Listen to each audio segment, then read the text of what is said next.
Salam jumpa kembali dengan Kirana Kelana. Terang ilahi bagi insan pengembara. Kirana Kelana pagi ini diambil dari Matius pasal 1 ayat 9c sampai dengan 10a. Ahas memperanakan Hizkia, Hizkia memperanakan Manasye. Nama Raja Hizkia adalah nama yang paling banyak dicatat dalam Alkitab dibanding raja-raja lainnya, yaitu raja-raja Yehuda Selatan ataupun Israel Utara. Mengapa demikian dan apa saja yang dicatat tentang Raja Hizkia ini?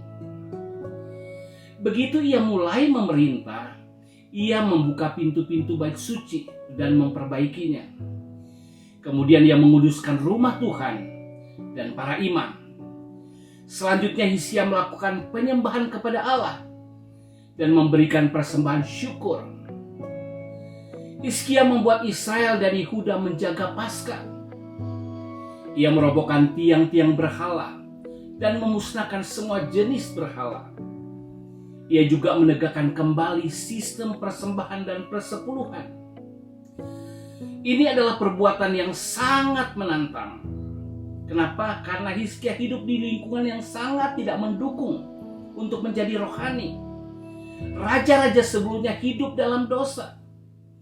Jadi tindakan Hizkia ini memerlukan komitmen yang kuat, kemauan yang keras, dan penuh pengorbanan. Nama Hizkia artinya adalah Tuhan itu kuat, atau Tuhan itu adalah kekuatanku. Nama ini untuk menunjukkan kekuatan dan keberanian yang diperoleh Hizkia untuk melakukan terobosan rohani yang sangat dahsyat. Allah adalah sumber kekuatannya. Sesungguhnya Hizkia mendapat contoh hidup yang sangat buruk dari ayahnya, Ahas, yang hidup dalam dosa. Dan ini sangat berpengaruh kepada bangsanya. Ketika Hizkia mengirimkan pesan untuk setia kepada Tuhan, pesuruhnya malah ditertawakan dan diolok-olok. Bangsa ini bukannya bersuka cita mendengar firman Tuhan, sebaliknya mereka mencemooh dan mengejek. Inilah buah dari kejahatan raja-raja yang lampau, termasuk Ahas ayahnya. Namun hal ini tidak menyurutkan niatan Raja Hizkia. Di dalam 2 Tawarik pasal 29 ayat 2 dikatakan, Hizkia melakukan apa yang benar di mata Tuhan, tepat seperti Raja Daud. Benar di sini artinya lurus, layak. Melakukan apa yang benar adalah perilaku orang beriman. Hizkia adalah orang yang menghasilkan buah iman, yaitu jujur, baik, dan benar. Tidak banyak raja yang dikatakan tepat seperti Daud. Sekalipun Raja Asa, Raja Amasya dikatakan melakukan apa yang benar, tapi tidak sampai tepat seperti Daud. Dalam 2 Raja-Raja pasal 18 ayat 5 dikatakan, ia percaya kepada Tuhan Allah Israel, dan di antara semua raja-raja Yehuda, baik yang sesudah dia maupun yang sebelumnya, tidak ada lagi yang sama seperti dia. Sebelum dan sesudah Hizkia tidak ada yang sama dengannya. Luar biasa. Meskipun ayahnya Raja Ahas jahat, tetapi ia menjadi raja yang sangat baik. Namun tiba-tiba saja Raja Hizkia terjangkit penyakit yang mematikan.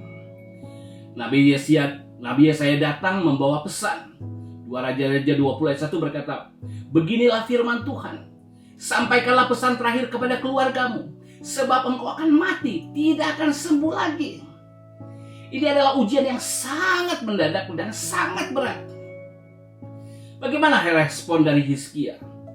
Apakah ia berespon cepat dan tepat? 2 Raja-Raja 20 ayat 23 mengatakan, lalu Hizkia memalingkan mukanya ke arah dinding dan ia berdoa kepada Tuhan. Ah Tuhan, ingatlah kiranya bahwa aku telah hidup di hadapan-Mu dengan setia dan dengan tulus hati, dan bahwa aku telah melakukan apa yang baik di mata-Mu. Kemudian menangislah Hizkia dengan sangat. Inilah respon orang yang benar, orang yang beriman. Dia sangat berduka, namun dia sangat merendahkan diri di hadapan Allah.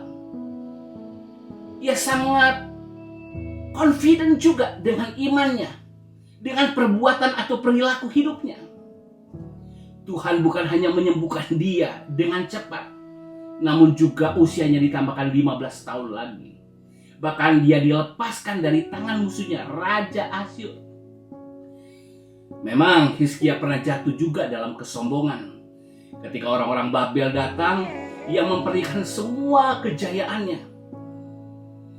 Tetapi setelah itu ia berbalik dari kesombongan, dia berbalik kepada Allah.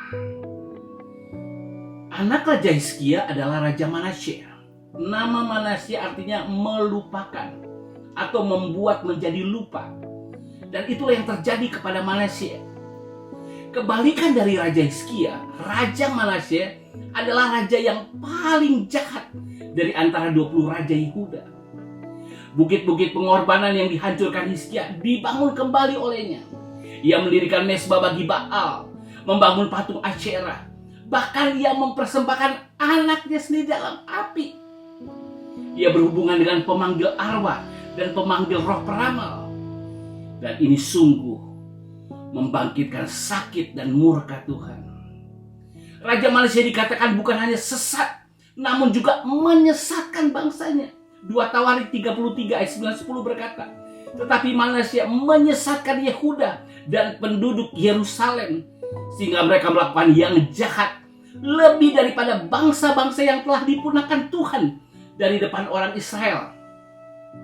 Kemudian berfirmanlah Tuhan kepada Manasye dan rakyatnya, tetapi mereka tidak menghiraukannya.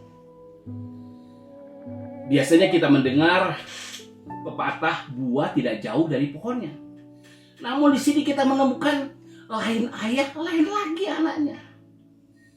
Sebenarnya ada waktu 11 tahun Hizkia mendampingi Manasye sebagai raja.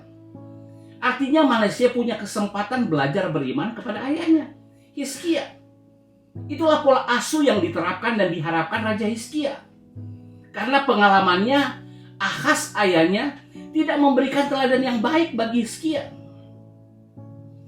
Iman orang tua seharusnya memberi dampak kepada anak-anaknya. Pengalaman rohani orang tua seharusnya membekas pada anak-anaknya. Tapi Manasye melupakannya. Ternyata apakah anak-anak beriman dan hidup benar di hadapan Allah itu adalah keputusan dan komitmen iman dari anak itu sendiri. Hizkia, ayahnya Hizkia jahat, namun dia memutuskan dan berkomitmen menjadi raja yang sangat baik. Sedangkan Manasye, ayahnya raja yang sangat baik, namun dia menjadi raja yang sangat jahat. Itulah pilihan dan komitmen masing-masing pribadi. Puji Tuhan, di akhir masa pemerintahannya, Raja Manasye, ia bertobat. Walaupun kerajaannya harus melalui pengalaman-pengalaman yang sangat pahit dan sangat menyakitkan. Dia harus dibuang terlebih dahulu. Bangsanya harus teraniaya terlebih dahulu. Namun akhirnya dia bertobat. Mari kita belajar dari Hizkia dan Manasye. Haleluya, Tuhan Yesus memberkati.